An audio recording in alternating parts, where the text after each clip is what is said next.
Hey everyone, you join me here on Friday, April 3rd, 2026 for a very impromptu last minute video, but an important one. And that's because Hyundai has just announced and released the full recall, remedy, and fix for the power folding second and third row seats inside of the 2026 Palisade Limited and Calligraphy trims. Now, if you've been following along with this recall and the stop sale of these vehicles, then you'll know Hyundai released an interim software update, I think just over a week ago now, that changed some of the behavior and mechanisms of the power second and third row seats respectively. Well, as of today, with the permanent software fix, yes, I said software fix because it is an additional software update to the modules that control these seats as well as to the actual infotainment head unit, because features are going to be taken away via this recall fix. They are changing some additional aspects about these power folding seats, which we have the full details via the recall and stop sale release from Hyundai themselves, which we're going to run through in today's video. And I want to give you guys a heads up that there was actually 2 stop sales on some of these Palisades simultaneously. So just because the one recall is performed does not mean the vehicle can be sold at a dealership unless the second stop sale, if applicable to that particular VIN, has been performed. So there are 2 fixes and repairs for 2 separate issues on select vehicles sitting on dealership lots. So if you're waiting to purchase one of these vehicles, we're going to run through all the details here in today's video, as well as if you own one of these vehicles, we're going to run through what the recalls are, whether or not your vehicle might be impacted, and how you can actually perform the power folding second and third row seat over there via a software update with your active Bluelink subscription. Now, before we get into the details regarding both of these 2 recalls, the remedies that were released today, as well as the timeline of availability, depending on if you currently own a Palisade or are waiting to purchase one at your local dealership, that may actually impact when you can take delivery of that particular vehicle. I want to give a quick summary as to what prompted the recall for the power folding second and third row seats inside of these limited and calligraphies.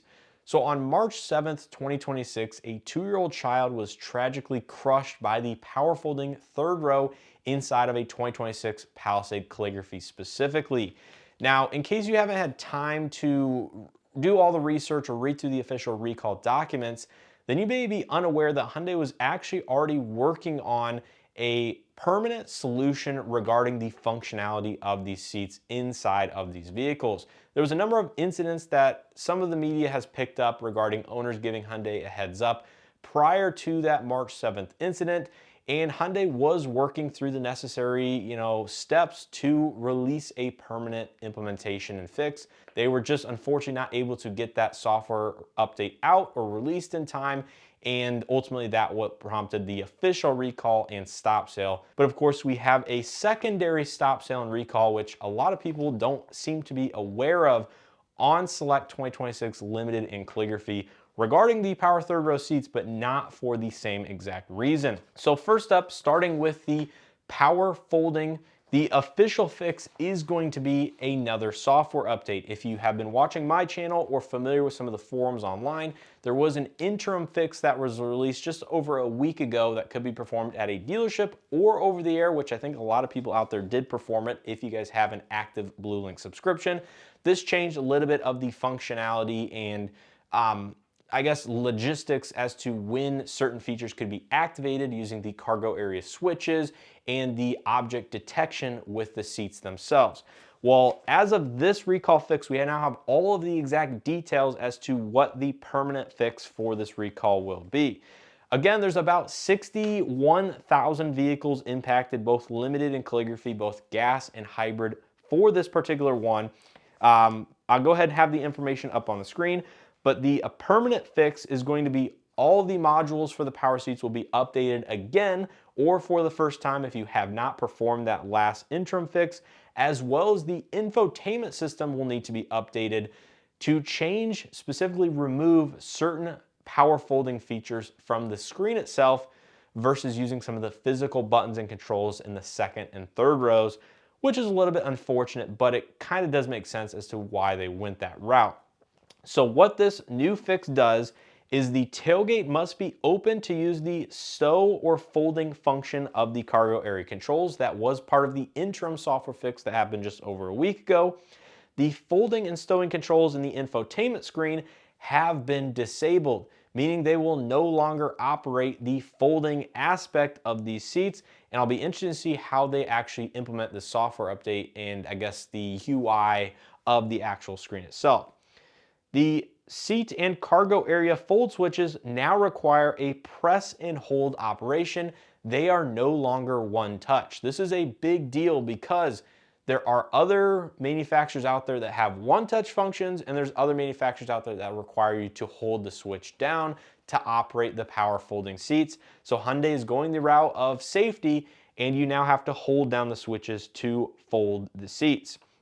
The second row walk-in or slide and tilt function now uses a press and hold to access the third row when it tilts forward, with a combination of one touch to return the seat to the normal position and press and hold of the seat back recline switch during return. Now this is a little bit confusing to me because it makes sense you will have to hold the button on the top of the seat or near the bottom cushion to tilt and slide the seat forward to gain access to the third row. Now obviously this only applies to calligraphy with the power second row seats, but the second part of this, it says there's a one touch return and a press and hold of the seat back recline during such return. So I'm not exactly sure how that'll work, but I will bring you guys a separate video showing you guys all of these fixes shortly. And finally, updated detection logic to the resistance values that the motors use to basically sense an object that might be being crushed by either the second or third row and thus stop and reverse the seat when that object detection is actually performed. So those are all the official fixes regarding the power second and third row seats, albeit at the detriment to some day-to-day functionality, removing certain one-touch functions and infotainment controls. Now, depending on if you have a calligraphy or a limited trim, the update will basically take less time for the limited because not as many things need to be performed, whereas the calligraphy, has to update more seat modules and things like that. But both vehicles get seat module updates and infotainment updates.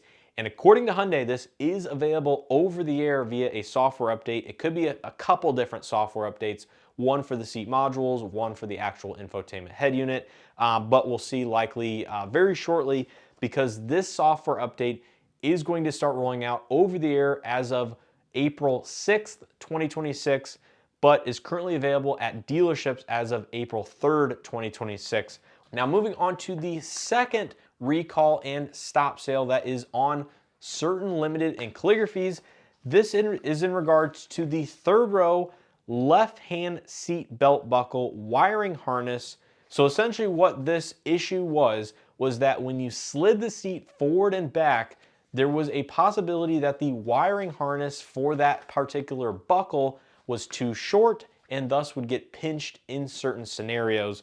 And this is essentially offering a physical repair, a wiring extension to that particular harness, as well as an inspection if it is already damaged and no longer functions properly. Now, this does not impact nearly as many vehicles. It does impact just over 46,000 units. There are less of these impacted on dealership lots than the power folding issue. However, there are over 10,000 vehicles that are impacted by both on dealership lots. So that is something to keep in mind if you're waiting to purchase one of these vehicles. Both of these stop sales have to be performed prior to the dealership selling you and delivering you the vehicle. That is an update regarding the recall 296 and 297 for the power folding second and third row seats, as well as the wiring harness extension in the third row seat of the 2026 Palisade Limited in Calligraphy. Both of these remedies are starting to be available as of April 3rd and April 4th, 2026.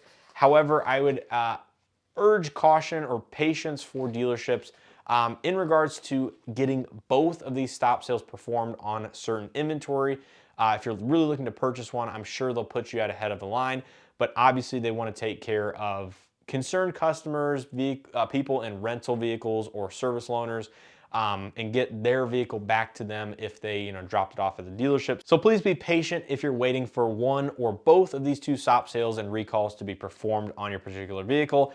but it's great news that Hyundai was able to implement both of these at the exact same time to get the Palisades obviously to be a safer vehicle for anybody that currently owns one of these vehicles and in the future and is looking to purchase one. So let me know what you guys think of this update down in the comment section below. If you have any questions or comments, feel free to leave those down in the comment section as well. If you guys enjoyed this video and or found it helpful, make sure to hit that like button below, subscribe if you haven't already.